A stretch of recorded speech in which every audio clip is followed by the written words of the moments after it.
Pagi bermula di bumi Malaysia, senyuman ceria menghiasi wajah.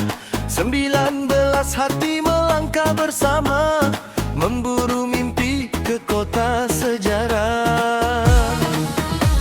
Sayap besi merentas awan, membawa harapan jauh ke hadapan. Istanbul menyambut penuh pesona, membuka pintu 1000 cerita. Langkah demi langkah, jalan demi jalan, dunia yang luas menyatukan impian. Di antara dua benua, kita berkongsi rasa, ketawa dan cerita menjadi memori selamanya. Di antara dua benua, bersama melakar cinta, hari-hari yang indah takkan hilang di telan masa.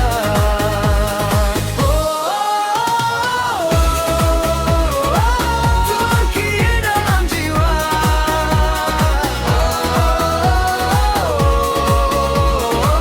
kenangan selamanya.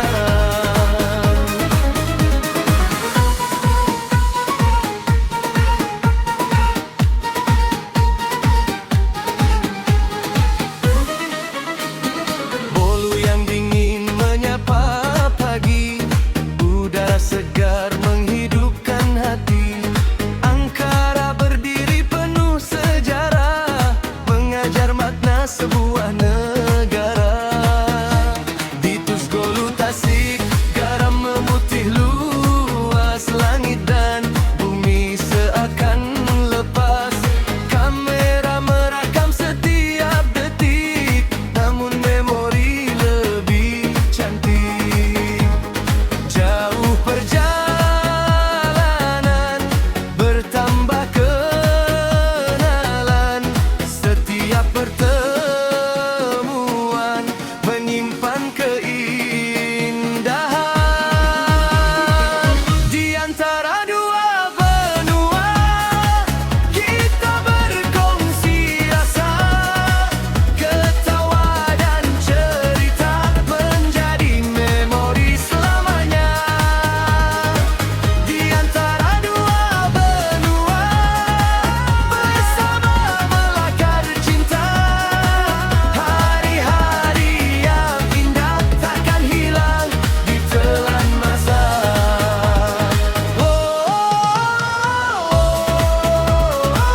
Turki dalam jiwa,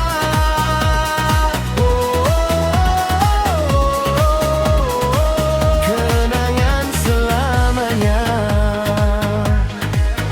Cappadocia di waktu fajar, belon berwarna menghiasi layar. Angin membawa harapan tinggi, seindah mimpi yang dicari.